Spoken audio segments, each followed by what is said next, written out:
दोस्तों, क्या आपने कभी सोचा है कि स्विगी या ज़ोमैटो कैसे डिसाइड करते हैं कि आपका टोटल बिल कितना हुआ? या फिर इंस्टाग्राम की एल्गोरिदम कैसे कैलकुलेट करती है कि आपको कौन-सी रील दिखानी है? इन सब के पीछे है मैथमेटिक्स एंड ऑपरेटर। आज हम पैटर्न को कैलकुलेटर बनाएँगे और सीखेंगे कि कॉम्प्लेक्स कैलकुलेशन को सेकंड में कैसे सॉल्व किया जाए।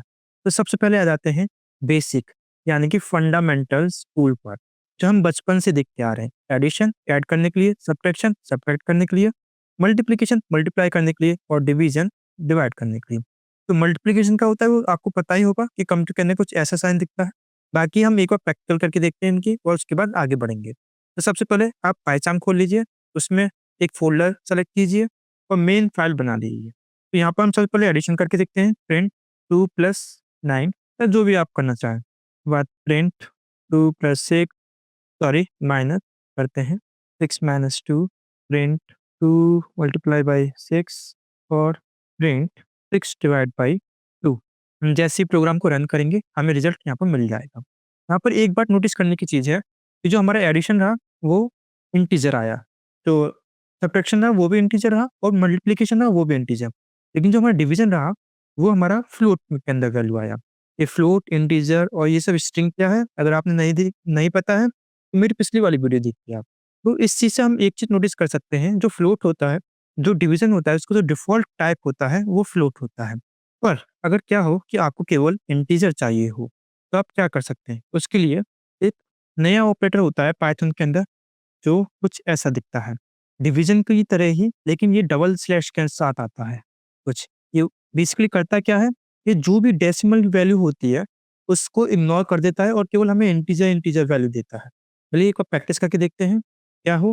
सबसे पहले हम प्रिंट करते हैं इसी को 6 डबल स्लैश और 2 प्रिंट करते हैं 7 डबल स्लैश 2। 7 हमने इसलिए चूज़ किया क्योंकि जो इसका रियल आंसर होना चाहिए था, वो कुछ 3.5 होना चाहिए था। लेकिन हमें दोनों ही केस में फ्री वैल्यू मिली क्योंकि जो डेसिमल की वैल्यू जितनी भी होती है, वो इसको इग्नोर कर देता है। अब बात करते हैं उन ऑपरेटर्स की जो शायद आपने स्कूल में कम देखे हों। सबसे पहला है मॉडुलस। तो इसका काम सिंपल सा, ये आपको रिमाइंडर यानी कि बचा हुआ डिवीज़न के टाइम जो बचा हुआ नंबर होता है, वो प्रोवाइड करता है। इसका रियल लाइफ एग्ज़ाम्पल आप देख सकते हैं, अगर आपको कोई भी नंबर ऑड है या फिर इवन है ये टेस्ट करना हो, तो उसके लिए यूज़ कर सकते हैं। किस तरीके से? अगर कोई भी नंबर 2 से कंप्लीटली डिवाइड हो जाए, यानी कि जो हमारा रिमाइंडर है वो 0 आए, तो यानी कि सिंपल सी बात है ये इवन है। अगर कोई भी नंबर जिसका रिमाइंडर 0 ना हो यानी कि 1 हो, तो वो ज़ाहिर-सी बात है वो ऑड होगा 2 से डिवाइड करने पर। तो ये हो गया इसका रियल लाइफ एग्ज़ाम्पल। इसको हम एक बार प्रैक्टिकल करके देख लेते हैं। प्रिंट 5 मॉडुलस 2, इसका आंसर कितना आना चाहिए? 1। आप देख सकते हैं यहाँ पर 1 आया है। वहीं पर प्रिंट 4 मॉडुलस 2, इसका आंसर कितना होना चाहिए? 0। यहाँ पर हमें 0 आया। बात करते हैं इस टूल की। ये है पावर 2। आपने बच्चों में क्वेश्चंस किए होंगे 2 की पावर 3, 3 की पावर 4, तो ये भी ठीक उसी तरह काम करता है। जब आप डबल मल्टीप्लिकेशन का साइन लगा देते हैं, जो आगे वाला नंबर होता है वो उस पहले वाले नंबर की पावर बन जाती है। यानी कि 2 मल्टीप्लाई बाय 3, ये किसके समान है? वो है 2 रेज़ टू की पावर 3। एक हम प्रैक्टिकल करके देख लेते हैं इसका। प्रिंट 2 पावर 3, हम जैसे रन करेंगे इसका आंसर आता है 8 और 8 ही आंसर आया है। चलिए अब मैं एक क्वेश्चन पूछता हूँ। अगर मैं आपसे बोलूँ 2 + 3 मल्टीप्लाई बाय 5, इसका आंसर क्या होगा? 25 या फिर 70? जिस तरीके से हमें बचपन में सिखाया जाता है बॉड मास, एक ऐसा सीक्वेंस जो हमें बताता है कि हमें कोई भी कॉम्प्लेक्स इक्वेशन कैसे सॉल्व करनी है। ठीक वैसे ही पाइथन के अंदर होता है पेमडास, यानी कि पी डिनोट करता है पैरेंथेसिस ई एक्सपोनेंट्स, और जो एम और डी है ये एक ही लेवल के होते हैं, मल्टीप्लिकेशन एंड डिवीजन, और A and S addition and subtraction, ये भी एक ही लेवल के होते हैं। अगर ये दोनों एक लेवल के होते हैं तो सबसे पहले कौन सा सॉल्व करेगा? पाइथन वही सॉल्व करेगा जो कि लेफ्ट हैंड की साइड सबसे पहले पड़ेगा। एग्जाम्पल के तौर पर अगर 2 + 3 मल्टीप्लाई बाई 5 डिवाइड बाई 3, अगर हम इसको करेंगे तो मल्टीप्लिकेशन और डिवीजन ये दोनों सेम लेवल के हैं, लेकिन जो हमारे लेफ्ट हैंड पर है वो सबसे पहले मल्टीप्लिकेशन पढ़ रहा है। तो सबसे पहले जो पाइथन सॉल्व करेगा वो इसको सॉल्व करेगा। चलिए इसको हम प्रैक्टिकल में करके देखते हैं। अगर आपको देखना है कि किस तरीके से काम करता है तो मैं आपको रिकमेंड करूँगा कि आप एक सॉफ्टवेयर डाउनलोड कर सकते हैं, थॉनी। तो मैंने यहाँ पर ये इक्वेशन लिख रखी है। हम जैसे इसे डीबग करेंगे, ये एक-एक करके आपको शो करेगा कि किस तरीके से पाइथन काम कर रहा है। चलिए प्ले करते हैं। सबसे पहले उसने पूरा का पूरा नंबर ऑब्ज़र्व किया, उसके बाद 2 के आगे देखिएगा, 2 के आगे क्या है प्लस, उसके बाद 3 के आगे देखिए, 3 के आगे क्या है मल्टीप्लाई। तो प्लस और मल्टीप्लाई में मल्टीप्लाई को चूज़ करेगा। वो मल्टीप्लाई और डिवीज़न में वो मल्टीप्लाई को चूज़ करेगा क्योंकि वो लेफ्ट पर है। सबसे पहले उसने 3 मल्टीप्लाई बाय 5 कर दिया और ये हुआ 15। उसके बाद वो प्लस और डिवाइड में क्या चूज़ करेगा? डिवीज़न। 5 को वो डिवाइड कर दिया, तो डिवीज़न की जो डिफ़ॉल्ट वैल्यू होती है वो फ्लोट होती है, तो ये आ गया 3। हम अब वो प्लस कर देगा 5 और जो फाइनल आंसर आ गया, वो आ गया हमारा 5 और वो प्रिंट कर देगा। आप देख सकते हैं 5 आ गया हमारा आंसर। तो पाइथन किसी भी तरह के गैस नहीं करता है, वो एक पर्टिकुलर सीक्वेंस फ़ॉलो करता है जो आपको बचपन में स्कूल में सिखाया जाता था। चलो, अब एक छोटा-सा कोड लिखते हैं। मान लो आपने 5 किलो आलू लिए, जिसका प्राइस है ₹20 पर केजी और आपको डिस्काउंट मिला है 10%। तो हमें इसका कैलकुलेशन करना है कि जो फाइनल बिल बनेगा, वो कितने का बनेगा। स्टेप बाय स्टेप देखते हैं कि किस तरीके से काम करेगा।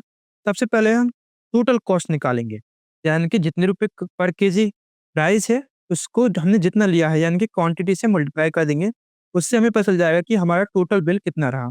उसके बाद डिस्काउंट कितना है, टोटल कॉस्ट जितनी भी हमें टोटल कॉस्ट पड़ी है, उसको मल्टीप्लाई कर देंगे 0.1 या फिर 10% है तो फिर 10 डिवाइड बाई 100, ये और ये इक्वल ही है। उसके फाइनल बिल कैसे निकालेंगे, टोटल कॉस्ट में से डिस्काउंट को माइनस कर देंगे और हमें हमारा टोटल बिल यानी कि फाइनल बिल मिल जाएगा। चलिए इसे प्रैक्टिकल करके देखते हैं।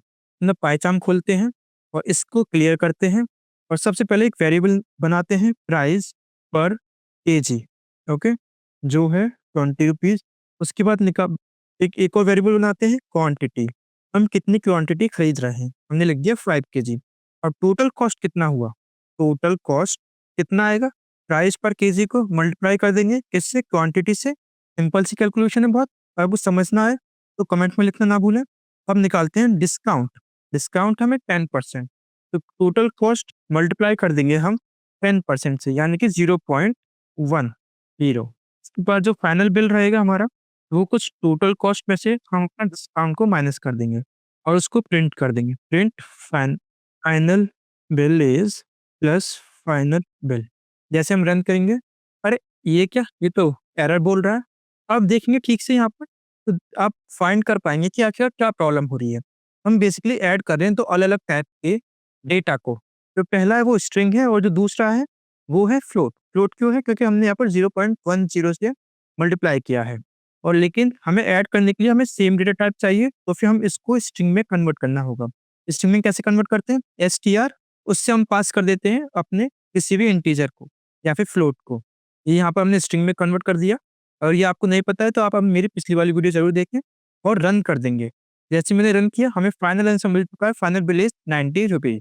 अब बारी है आपकी, आपके होमवर्क की। आपको एक बीएमआई यानी कि बॉडी मास इंडेक्स कैलकुलेटर बनाना है। फॉर्मूला सिंपल सा होता है, जिसको फॉर्मूला नहीं पता, वेट को डिवाइड करना होता है हाइट के स्क्वायर से।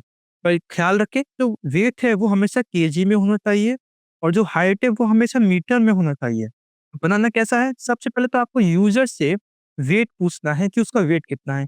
उसके बाद उसकी हाइट पूछनी है और उसके बाद फॉर्मूले में पुट करके उसका बीएमआई फाइंड करना है और फाइनली उस बीएमआई को प्रिंट कर देना है। सिंपल सा कोड है। अगर कोई भी इश्यू आए तो आप कमेंट में लिखना ना भूलें। तो ट्राई करो और कमेंट सेक्शन में अपना कोड पेस्ट करो। अगली वीडियो में हम देखेंगे कि लॉजिक कैसे बिल्ड करते हैं। अभी तक के लिए इतना ही। बाकी मैंने अपनी साइट पर इससे रिलेटेड कुछ क्वेश्चंस ऐड कर दिए हैं। अगर आपको प्रैक्टिस करनी है तो आप प्रैक्टिस कर सकते हैं। जैसे आप यहाँ जाएँगे तो यहाँ पर आपको आज के लेक्चर की पूरी की पूरी समरी मिल जाएगी। यहाँ पर कुछ हैंड्स ऑन मिल जाएँगे, जैसे इवन और ऑड चेक करना या फिर ग्रोसरी बिल कैलकुलेटर जो हमने अभी-अभी बनाया था और बीएमआई कैलकुलेटर और यहाँ पर क्यूज़ रहेगा। आप अपनी प्रैक्टिस कर सकते हैं। साथ में अगर आपको कैसी लगी वीडियो या फिर कोई भी डिस्कशन हो तो आप कमेंट में कर सकते हैं। बट आज के लिए इतना ही, बाकी मिलते हैं नेक्स्ट वीडियो में। तब तक के लिए बाय।